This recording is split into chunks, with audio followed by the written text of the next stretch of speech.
Good evening. I've been asked to say a little about the story of my life and why I'm a theist, why I believe in God. But caught up in that, of course, is what sort of a God? Because the characteristics and attributes of a God are seen very differently in different religions and worldviews. But when I refer to God, I'm referring to the God who's described by Jesus and his followers in the New Testament, because my faith in a God revolves around him. I am, or perhaps was, a lawyer. Some might not classify judges as lawyers, but they are bound to administer the law and to dispense justice in accordance with it. I'm essentially a commercial lawyer, as you've just heard, who became a High Court judge, and I tried serious crime, as well as deciding large commercial cases involving any amount of money. I retired slightly early, preempting ejection at 70, and now sit in courts in other parts of the world and in arbitration in London, hearing disputes in private of the kind that I used to hear in the courts. And when you stop to think about it, to carry out this function requires an acceptance both of the importance of truth and of justice, which in practice all judges do, but for which, as I see it, there is no logical foundation without a God. Why do I say that? Well, without being oversimplistic, it appears to me that if there is no God, then all is a matter of chance. The existence of the universe, the fact of life on this planet, and all the circumstances in which we live. No purpose, ultimately meaningless.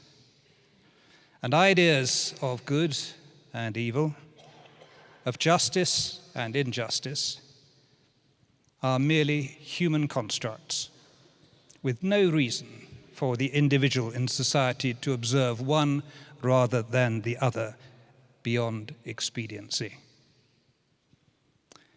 But to the believer in a God of righteousness and justice, there's every reason to seek both, because that is his purpose for mankind.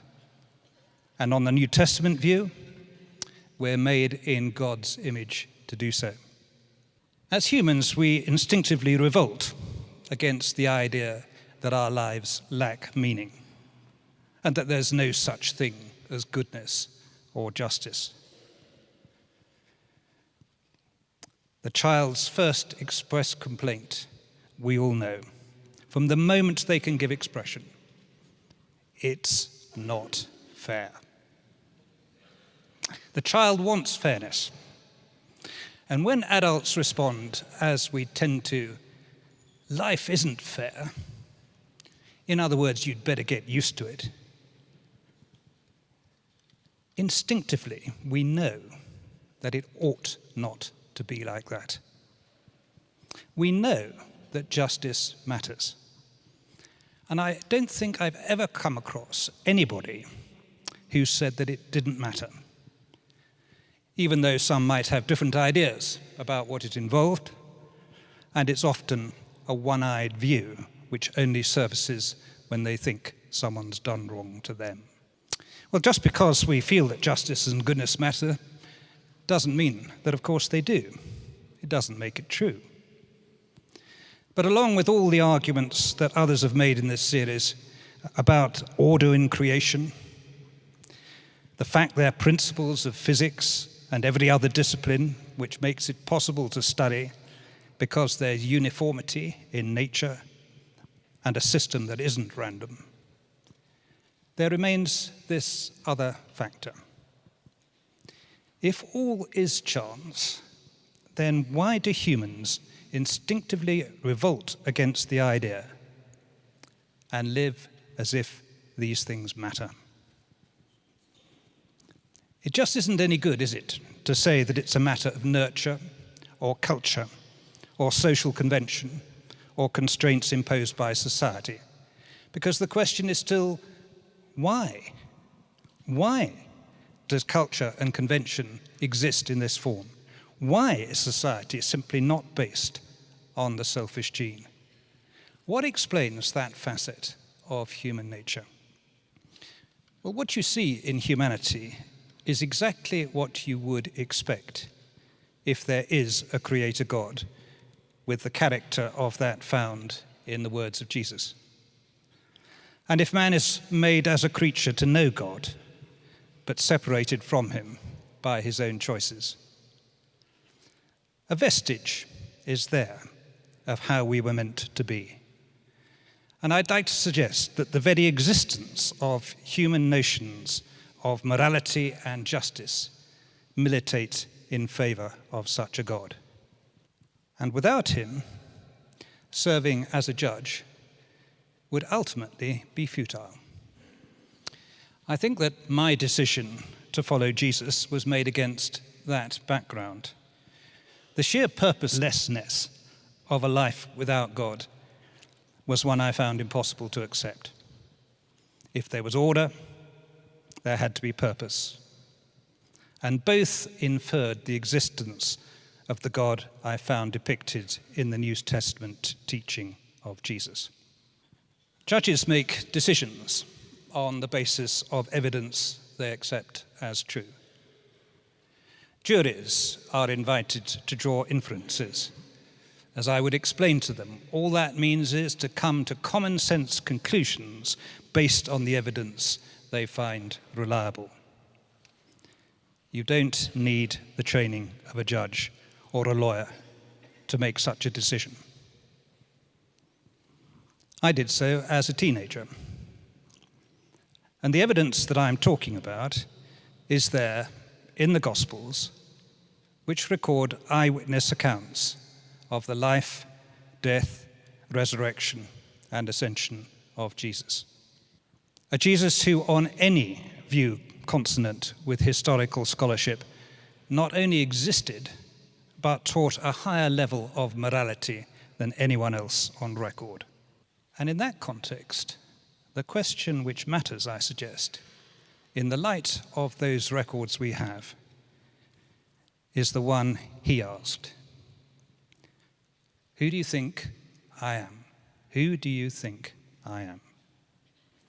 And two things, I think, persuaded me as a youngster of the truth that he was who he said he was.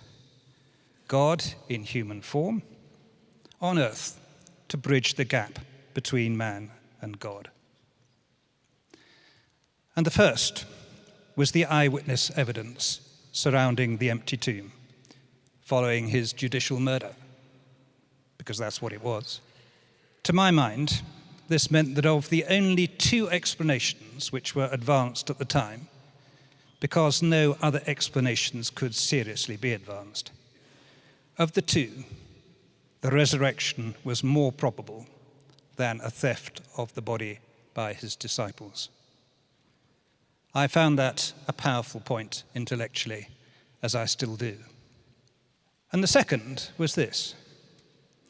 It was the evidence of the lives of Christians a few years older than myself, for whom the recognition of who he is had fundamentally affected the way they lived.